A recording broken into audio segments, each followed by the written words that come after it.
I'm convinced that there's no such thing as an overnight success. I believe it's a fallacy, a myth to believe that overnight in 24 hours that someone can turn into a worldwide phenomenon. And once a lady was in a marketplace and she saw Picasso.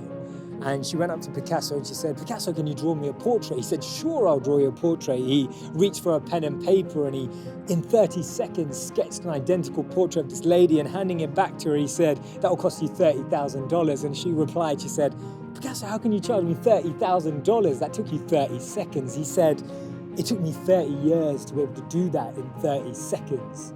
And it's amazing how that time, that unforgotten, that invisible world beyond the bottom of the iceberg, underneath the water, the part you don't see, is actually what made what you see today possible. When you look at the definition of a failure in the English dictionary, it's defined by 3 words: lack of success. But that means we don't value learning. It means we don't value growth. It means we don't value experience and struggle. Our obsession with winning means that we're actually letting go of all of that which we could be learning at every single point. Since I was a young boy, I've been enamored with stories of failure, from biographies and autobiographies and books about people who changed the world and books about people who changed other people's world. There was a young cartoonist, and all the editors and newspaper journalists said that he lacked natural talent. They rejected him, and after countless rejections, it was actually a church minister who gave him an opening to start drawing little cartoons in the back of the church in this small little shed.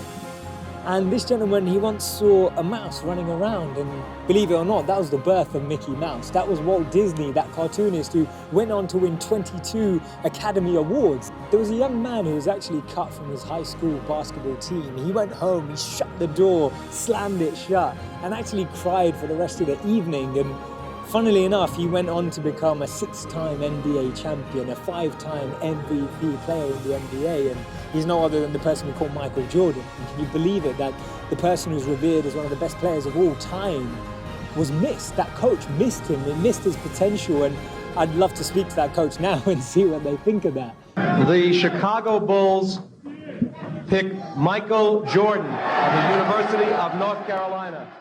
Imagine this lady was told that she wasn't fit for television. She was told that she would never make it online or on TV. Her name's Oprah Winfrey. She became the most influential woman in the world.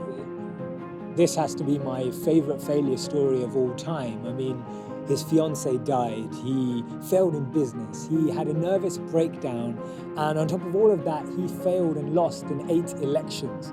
He went on to be the 16th president of the United States of America. His name's Abraham Lincoln. I actually believe that failure has the ability to lure success. Countless failures are almost doorkeepers to success, and every time you walk through one door, the gate gets bigger and the lock gets tighter, and it gets that much more difficult because we're being tested for our genuineness and our authenticity and our real desire to chase that goal, a real desire to actually embody the values that are needed to almost take responsibility for that success, to take responsibility for that position and the influence it brings with it. And therefore, if you've never failed, you've never really tried anything new.